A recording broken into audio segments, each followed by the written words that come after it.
탈당 권유 징계를 둘러싸고 자유한국당 내 집안 싸움이 가열되는 양상입니다.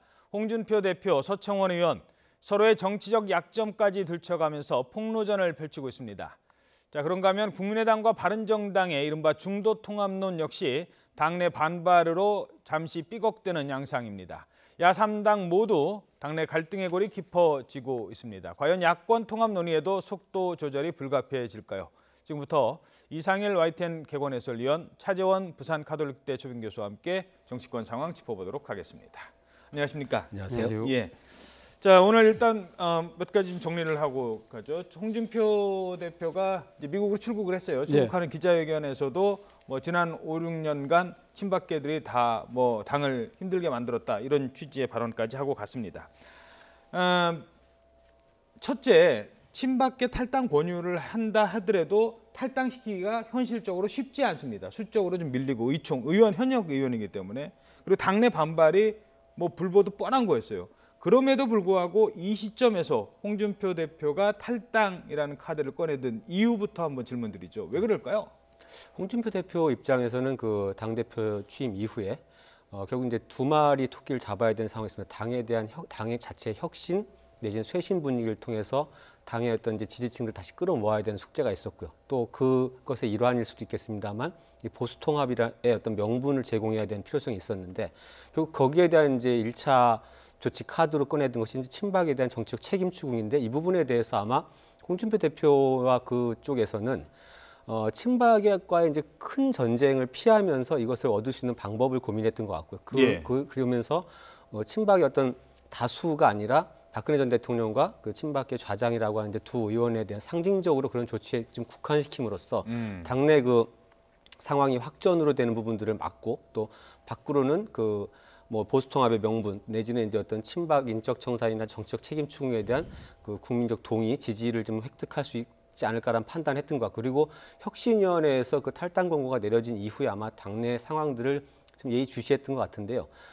사실 당사자들 외에는 그동안 보면은 그렇게 큰 공개적인 반발이나 이런 부분들이 좀 적었던 걸로 보여집니다. 그런 속에서 아마 그런 정도로 좀 국한시켜서 한다면 정치적 승부를 좀 걸어볼 수 있지 않을까 판단했던 것이 아닌가 싶습니다. 그러니까 탈당 뭐 권고가 나와도 친박계 전체가 반발하지는 않을 거다라는 판단을 했다는 그렇죠. 거군요. 사실은 바른정당을 지금 창당한 그 주역들이 탈당을 하고 할 때 당시에 보면은 뭐 친박 8적, 10적에서 상당수의 의원들을 거명하면서 징계나 인적 청산을 요구했었습니다만, 그런 부분들을 최소화해서 가져간다면 당내 친박의 어떤 수적인 그 숫자와는 무관하게 친박들도 사실 그런 정치적 부담이 있거든요.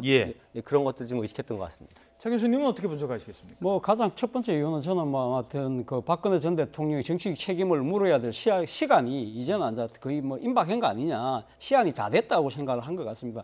지금 당장 내년 지금 지방선거도 지금 앞두고 있는 상황에 있어서 당의 지지율이 거의 지금 뭐 반등할 기미를 보이고 있지 않지 않습니까? 그렇다고 한다면 이 보수 분열, 보수의 계멸을 자초하게 만들었던 이 박근혜 전 대통령의 책임을 묻지 않을 수 없다. 이러한 뭐 당위적 과제가 분명히 있는 것이죠. 이걸 더 이상 미룰 수는 없다는 생각을 아마 했던 것 같고요. 그리고 또 한편으로는 이 지금 보수의 지금 지지율이 반등하기 위해서는 보수 세력이 재건이 돼야 되는데, 재건하기 위해서는 이제 분열된 보수가 하나로 뭉쳐야 되지 않겠습니까? 그럼 그 걸림돌이 박근혜 전 대통령과 소위 말하는 친박 정치 세력에 대한 책임을 묻지 않고는 그것이 불가능하다고 생각을 한 것이죠. 그렇기 때문에 지금 바른정당의 통합파들과의 이런 이 통합에 대한 그 속도를 높이기 위해서라도 지금 아마 지금 이 박근혜 전 대통령과 이 친박 정치 세력에 대한 책임을 분명히 물을 수밖에 없다.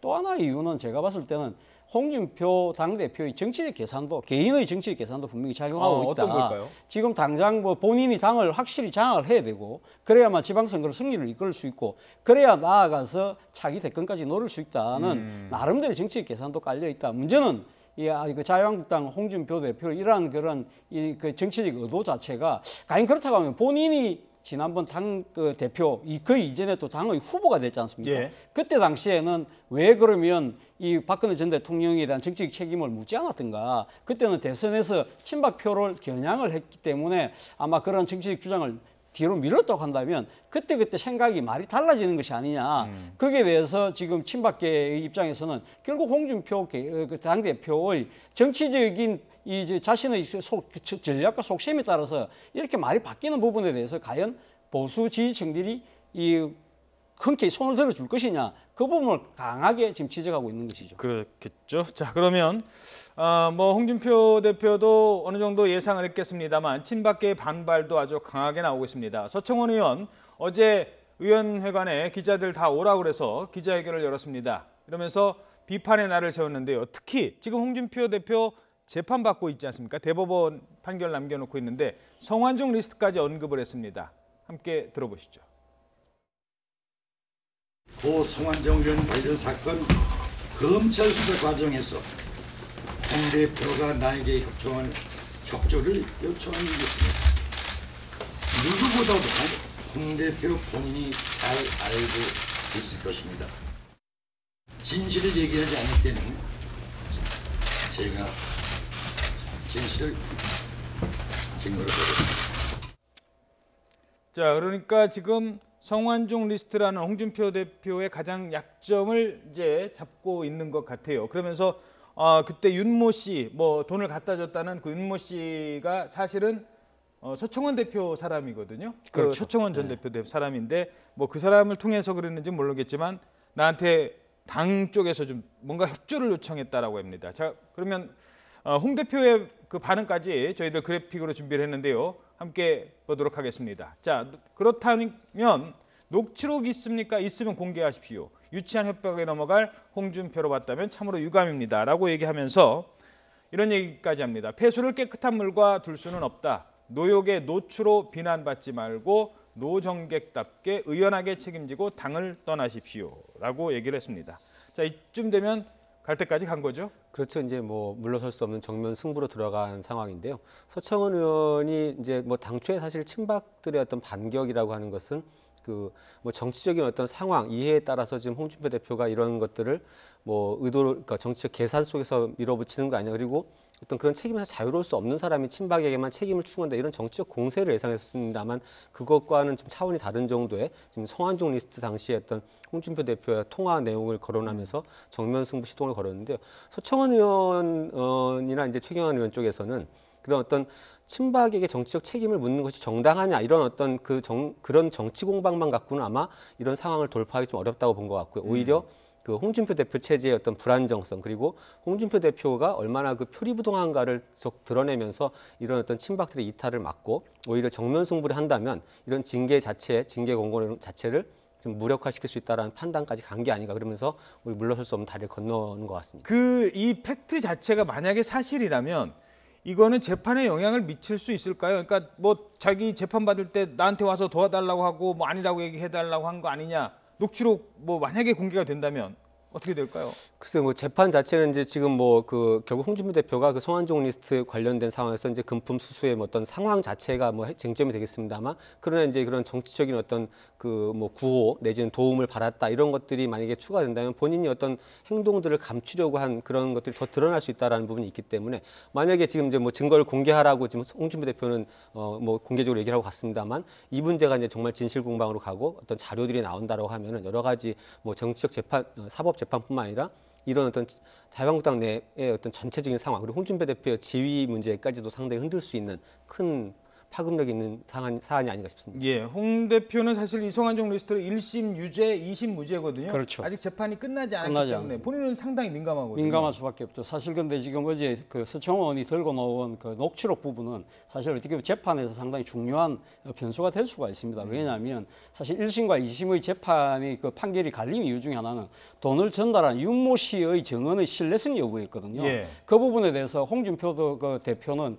피고인석에 앉아서 하는 이야기가 그거 아닙니까? 결국 윤모 씨가 나한테 돈 갖다 준 적 없다는 거였거든요. 그렇다고 한다면 지금 서청원 의원이 어제 구체적인 내용은 밝히진 않았지만 아마 내용 지금 주장하는 부분은 이건 것 같아요. 윤모 씨가 돈을 전달해, 윤모 씨가 소위 말해서 서청원 의원의 사람이었는데 그 사건이 불거지니까 당시 홍준표 당시 경남도지사가 자신에게 직접 전화를 해서 예. 이 윤모 씨에 대한 해유를 부탁했다. 쉽게 말해서 법원에서의 증언을 조금 조작해달라는 그런 뉘앙스로 지금 주장을 한 것이거든요. 만약에 그것이 만약에 홍 대표의 그런 발언이 녹취록으로 남아있다고 한다면 그럼 이 지금 증언에 대한 조작을 지금 교사한 셈이 되기 때문에 예. 이것은 또 뚜렷한 유죄가 될 수 있다. 바로 그 때문에 지금 이 홍준표 대표에 대한 그럼 내를 그러면 지금 쫓아내려 하면 쫓아내봐라. 그러면 당신 홍준표 체제도 무너뜨리겠다고 하면서 내세우는 반격의 카드가 바로 노출록인 것인데 문제는 지금 홍준표 대표는 내가 그렇게 녹록한 사람이 아니다. 예. 까보려면 까봐라. 예. 그런 식으로 되기 때문에 지금 말 그대로 지금 지금 최악의 진흙탕 싸움. 뭐 누구는 이런 이야기도 했더라고요. 정권이 지금 자멸한지 보수 정권이 자멸한지 1년 뭐 기념식 하는 거냐 뭐 그런 식으로 이런 상당히 비판의 목소리가 양쪽 다 지금 겨냥한 목소리가 나오는 이유가 바로 거기 있는 것이 아닌가 생각합니다. 예, 1년 전 촛불을 들었던 바로 오늘 1년을 맞고 있는데요. 근데 저는 이런 생각도 해봅니다. 이게 사실 한 분 8선이고 또 한 사람은 당 대표 아닙니까? 그런데 두 사람이 지금 아무리 감정 싸움을 해도 뭐 녹취록이 있느냐, 너 옛날에 나한테 부탁하지 않았느냐 이런 식의 싸움은 특히 서청원 대표 같은 경우는 과거에 그 김성애 전 의원이 공천 너 나오지 마라 이런 얘기했다고 본인이 또 통화 녹음을 당해서 한번 곤욕을 치렀거든요. 정말 당의 어떤 중진 의원들이 이런 몰래 뭐 친할 때는 뭐 친한 척하면서 녹음해뒀다가 나중에 까발리고 이런 행태는 좋지는 않은 것 같아요. 국민들이 보기에도 뭐 이 문제는 이제 이 사안에 대한 뭐 규명이 좀 되어 가겠습니다만 두 사람이 워낙 팽팽하게 주장이 맞서고 있기 때문에 그렇지만 이제 그 전체적인 그 흐름으로 봤을 때는 결국 이제 이 뭐 보수 통합 내지는 보수의 혁신 이런 것 기치를 들고 시작한 일이 결국 굉장히 뭐 정말 꼴불견의 그 진흙탕 싸움으로 가는 상황에서 이 문제가 이제 뭐 국민 여론에 미칠 영향 그리고 또 전체적으로 정치권에서도 어떤 보수 야권의 어떤 정계 개편이나 통합 움직임에 미치는 영향이 굉장히 클 거라고 봐야 되겠죠. 예. 자, 어찌됐든 뭐 그렇다 하더라도 현재 재판 중이기 때문에 그게 사실이라면 반드시 뭐 이렇게까지 얘기해놓고 사실은 아니었습니다라고 할 게 아니라 공개할 건 공개를 해야 될 것 같습니다. 문제는 실제로 최경환 그리고 서청원 의원을 출당을 시킬 수 있느냐는 거거든요. 근데 의총을 열어서 결정을 돼야 되는데 지금 친박계 의원 수가 더 많지 않습니까? 자유한국당 내에. 지금 뭐 사실 뭐 지난 총선이 끝난 시점에서 봤을 때는 친박계 훨씬 더 많았죠. 그러나 지금 상황이 1년 동안 상당히 많이 변했기 때문에 홍준표 대표 입장에서는 충분히 의총에서도 이것을 관철시킬 수 있다는 판단을 한 것 같아요. 그렇기 때문에 혁신위에서 이 지금 그 출당 권고를 했고 그것이 지금 아마 30일 날 지금 예정되어 있는 최고위원회의에서 지금 박근혜 전 대통령에 대한 출당을 권고했지 않습니까? 예. 권고해가지고 박근혜 전 대통령이 열흘 동안 아무런 액션을 취하지 않으면 출당을 결정할 수밖에 없는 그런 상황인데 30일 날 최고위원회에서 박근혜 전 대통령의 출당 여부를 완전 최종 결정하게 됩니다. 이 자리에서 아마 지금 그 1차 한번 친박계와 비박계의 싸움이 아마 벌어지지 않을까. 거기서 박근혜 전 대통령이 출당 부분이 상당히 이렇게 상당히 만장일치로 가결되는 상황이라고 한다면 아마 그 의원들에게도 미치는 심리적 영향이 상당히 클 겁니다. 그러나 그 안에서 최종 결정이 된다 하더라도 이 소위 말하는 친박계 최고위원들이 이 지금 서청원, 최경환 의원의 그 출당 문제를 걸고 상당히 저항을 할 경우에는 그것이 아마 이 당내 친박계 의원들에게 미치는 상당한 영향도 클지 않을 것인가. 그 때문에 그렇다고 한다면 홍준표 대표 입장에서는 의원총회를 조금 미룰 수도 있다. 조금 당내 여론을 좀 더 지켜보는 쪽으로 선택할 수도 있겠다는 생각이 듭니다. 예. 한 30초만 이 사안에 대해서는 드릴 수 있을 것 같습니다. 좀 전에 김진태 의원도 나왔습니다만 저렇게 엊그저께는 또 이장 의원도 뭐 치맛자락 붙잡을 땐 언제고 이런 얘기 했거든요. 집단적으로 움직일 가능성, 친박계가. 그동안은 좀 이렇게 약하다고 봤는데 이 문제가 그러나 상당히 이제 강화될 수 있다고 보입니다. 왜냐하면 이제 서청원 의원의 반격에서 가장 중요한 부분은 홍준표 체제가 붕괴될 수 있다라는 그런 것들을 현실적으로 보여준 문제가 있거든요. 이 문제가 있기 때문에 친박계에서는 사실 그동안 정치적으로 좀 부담을 털고 살아남자 이런 어떤 기류가 강하던 것에서 이 문제가 이제 전면전으로 가면서는 오히려 이제 홍준표 체제에 합류하는 것이 괜찮을까라는 어떤 의구심을 불러일으킬 수 있죠. 그러면서 아마 세규합에도 상당히 영향을 미칠 것으로 보여집니다. 알겠습니다. 자, 계속해서 이번에는 국민의당과 바른정당 움직임도 살펴보도록 하겠습니다. 자유한국당의 보수통합이냐 아니면 국민의당과 중도통합이냐를 두고 당내 갈등이 첨예하게 엇갈리고 있는 가운데 유승민 의원이 어제 이런 언급을 했습니다. 들어보시죠. 박근혜 전 대표의 출당이 자유한국당 출당이 그분이 바른정당을 탈당할 명분이라고 생각하고요.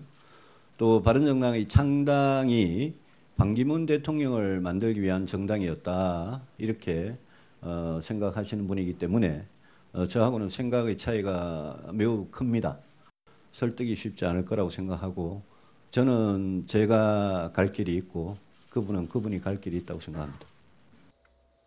예, 여기서 그분은 바로 김무성 전 대표, 김무성 의원인데요. 네. 그분은 그분 갈 길 있고 나는 내가 갈 길 있다. 기자회견장에서 저 정도 얘기하면 사실상 갈라섰다라고 봐야 되나요? 뭐 정치적으로 지금 보니까 심리적 분당은 네. 심리적 탈당, 뭐 심리적 출당, 뭐 이 정도는 뭐 벌써 지금 마음의 결심을 하신 거 아닌가 생각이 드는데요. 저는 뭐 사실 어제 그 유승민 의원의 그런 발언 자체가 사실 어떻게 보면 김무성 의원의 왜 그러면 바른정당에 창당에 참여했느냐, 개혁보수, 참보수라는 창당의 기치, 창당의 그런 뜻에 동참한 것이 아니라 반기문 전 유엔 사무총장을 대통령 만들기 위한 하나의 수단으로서 이 지금 그 바른정당이라는 당을 만들었던 것이 아니냐. 그렇다고 한다면 맨 처음에 그 당을 만들려는 그런 목적 자체가 이제는 없어진 상황이니까 그분은 당연히 떠나는 건 맞다. 그렇기 때문에 내가 그러니까 붙잡을 이유가 없다는 이야기인 것이죠. 그거는 결국 뭐냐면 지금 그 바른정당에서 지금 자유한국당으로 돌아가려고 하는 통합파 의원들에게 만약에 김무성 의원과 뜻을 같이 한다면 가라. 그렇다고 한다면 내가 굳이 잡진 않겠다. 그러나 나는 이 바른정당의 창당을 했던 그 초심만은 내가 지키고 있겠다. 예. 일종의 그러면 지금 바른정당에서 통합파들의 정치적 명분을 훼손시키려고 하는 하나의 정치적 고석이 아니었나 하는 생각이 듭니다. 예.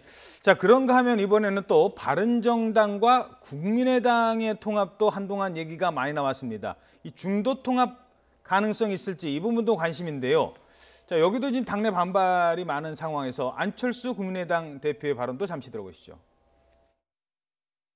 제3정당의 역할에 대해서 국민들의 기대가 굉장히 높다.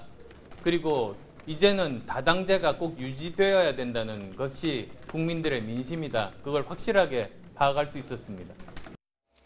자, 이 질문은 여기까지 보고 가죠. 박지원 국민의당 의원이 라디오에 출연을 했습니다. 지금 그쪽도 이 호남 지역에서는 반발이 심한데 바른정당과의 통합에 대해서 자, 안 대표가 만약에 동력을 모아가면 나중에 탈당하는 겁니까? 라고 하니까 그렇게 몰아가면 아주 곤란하다. 제 생각을 들킨 기분이다. 라고 특유의 합법으로 또 얘기를 했습니다. 할 수도 있다는 얘기 아닙니까? 그렇죠. 뭐 호남 민심의 향배에 따라서 그리고 이제 그 특히 바른정당과의 통합 논의가 이제 수면 위로 올라왔다가 조금 속도가 조절되는 분위기입니다만 유승민 의원이 요구한 게 있지 않습니까? 뭐 그 호남 정치 그다음에 DJ 햇볕 정책에 대한 어떤 그 정리 이런 것들을 선결 조건으로 요구를 했는데 그런 것에 대해서 만약에 호남 민심이 상당히 냉정하게 돌아선다면은 그 안철수 대표의 어떤 그 통합 추진에도 불구하고 호남 박지원 의원을 필두로 해서 호남의 어떤 중진들 입장에서는 결국 그 통합에 동참하지 않을 가능성 현실적으로 그럴 가능성이 많다고 봐야 되겠죠. 예. 그거 하나만 짚고 나죠. 네. 지금 국민의당이랑 통합을 하든 자유한국당 통합을 하든 뭐 자강파라는 바른정당 내 또 그 목소리도 있지 않습니까? 네. 근데 자강이 되려면 혼자 설 수 있어야 되는데 네. 뭐 20석에서 한 명 빠지면 교섭단체도 못 만드는데 어떻게 자강이 되느냐 이런 얘기가 계속 나오고 있거든요. 물론 뭐 지금 한 명이 빠지면 상당히 그 지금 그 교섭단체가 무너지기 때문에 상당히 뭐 원내에서 힘을 잃을 수밖에 없는 상황이죠. 바로 그 때문에 지금 국민의당과의 통합설이 또 흘러나오고 있는 것이 사실인데요. 저는 뭐 그렇게 생각을 해봅니다. 그러니까 바른정당의 입장에서는 본다고 한다면 어떤 식으로든 이 상황을 지금 돌파를 해야 되는 상황 아니겠습니까? 그렇다고 한다면 지금 그 국민의당과의 통합설을 흘리는 것도 저는 일종의 정치적 막보의 성격이 있다. 이 지금 이 자유한국당으로 가려는 통합파들이 발목을 잡는다. 당신들이 간다고 한다면 우리는 국민당과 손잡을 수 있어요. 예. 이런 식으로 하면서 통합파들의 발목을 잡기 위한 그런 것이다. 결국은 그것은 앞서 앵커께서 말씀하신 대로 예. 지금 교섭단체 무너지고 난 뒤에 플랜 B로서 그 국민의당과의 통합도 생각을 하고 있다는 것을 내비친 것이 아닌가 생각이 듭니다. 예. 통합파의 발목을 잡는 일도 있을 수 있다는 지적이 있었습니다. 발목 얘기라니까요. 죄송합니다. 이건 뭐 웃자고 한 얘기가 아니라 좀 심각한 얘기입니다. 발목을 물렸습니다. 개한테, 프렌치 불독한테 물렸지 않습니까? 그래서 지금 이 우리나라의 경우 이 개에 특히 이제 이 맹견에 대한 뭐 물렸을 때 특별한 뭐 처벌 조항도 마땅치 않고 뭐 그렇다는 얘기가 있던데 외국 사례를 좀 지금 국회에서도 이 문제가 지금 논의가 되고 있어요. 동물보호법. 그런 차원에서 좀 질문을 드리면 외국 사례를 좀 알아오셨다고요? 예, 우리나라에서도 이제 이 맹견에 대한 어떤 법률안이 2번이나 제출된 적이 있었는데 사실 통과가 되지 않고 폐기됐는데요. 뭐 외국에 지금 이 사례 때문에 여러 가지 외국의 문제들을 좀 들여다보면서 뭐 외국에서는 이제 그 개가 사람을 상해를 입히거나 이런 경우에 그 개에 대한 뭐 안락사나 격리 조치 또 뿐만 아니라 견주에게도 상당한 뭐 영국에서는 징역 14년까지 처할 수 있는 법안이 있다고 하고요. 오히려 뭐 중국에서도 어떤 이 개가 어떤 뭔가 문제 일으켰을 때 벌점들을 계속 매겨서 벌점이 누적되면은 개를 아예 키우지 못하도록 하는 예. 그런 법안도 있다고 하는데 우리는 지금 뭐 목줄을 착용하거나 뭐 맹견에게 입마개를 씌워야 된다 이런 정도의 어떤 것과 과태료 부분만 있기 때문에 아마 이 사안을 계기로 좀 국회에서도 또 뭐 국민들도 지금 많이 청원을 하고 있는데 예. 이 반려동물에 대한 관리 법안이 좀 강화되는 흐름이 있지 않을까 싶습니다. 예, 청와대에 지금 그 사건 이후 계속 청원이 올라오는데요. 상당히 이 개에 대한 처벌, 개 주인에 대한 처벌도 좀 해야 되지 않느냐라는 의견도 있다고 합니다. 네, 지금까지 이상일 YTN 개건 해설위원 차재원 부산 가톨릭대 교수였습니다. 두 분 고맙습니다.